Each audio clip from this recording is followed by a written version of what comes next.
Baik, selamat malam Bapak Ahmad Fadlan.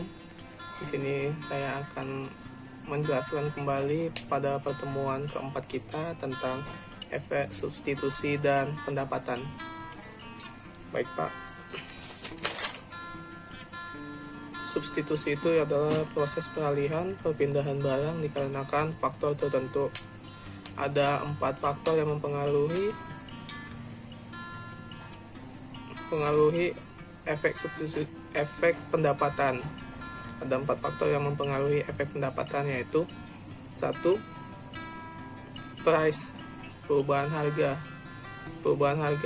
Ketika berubah harga, maka akan berubah juga efek pembelian.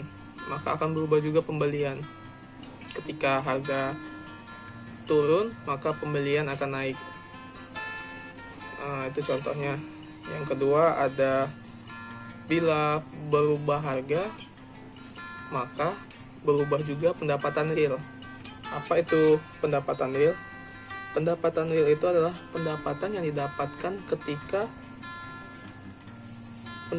didapatkan seseorang di saat terjadi perubahan harga.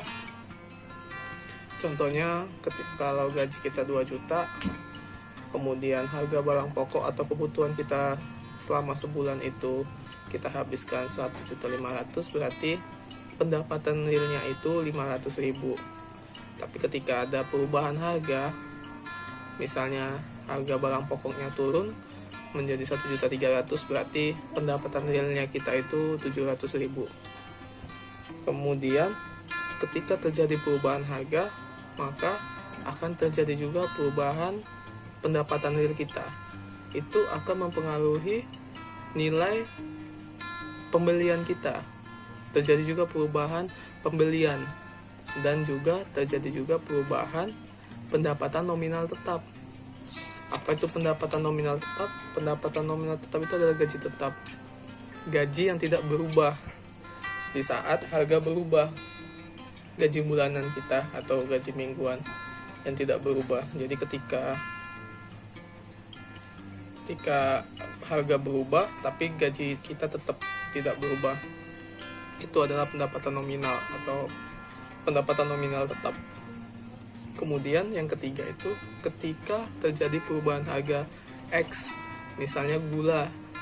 Ketika terjadi perubahan harga X, harga gulanya turun, maka pembelian kita akan naik. Ketika terjadi harga gula yang misalnya 10.000 jadi 8.000, biasanya kita beli 5 kilo, kita belinya jadi 7 kilo karena harganya turun.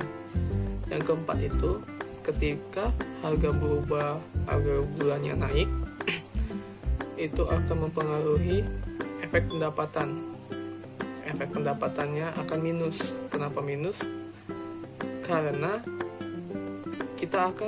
harga naik, pendapatan kita tetap, dan kita harus memenuhi kebutuhan kita, maka kita akan mengambil dari pendapatan real kita atau dari tabungan kita. Kalau kita tidak punya tabungan, maka akan berhutang, makanya minus, dan itu akan mempengaruhi efek pembelian kita juga. Jadi yang biasanya kita beli 10, jadinya belinya 9 atau 8, atau kita ganti barang yang lain. Baik Pak, itu saja penjelasan saya untuk efek substitusi dan pendapatan. Terima kasih.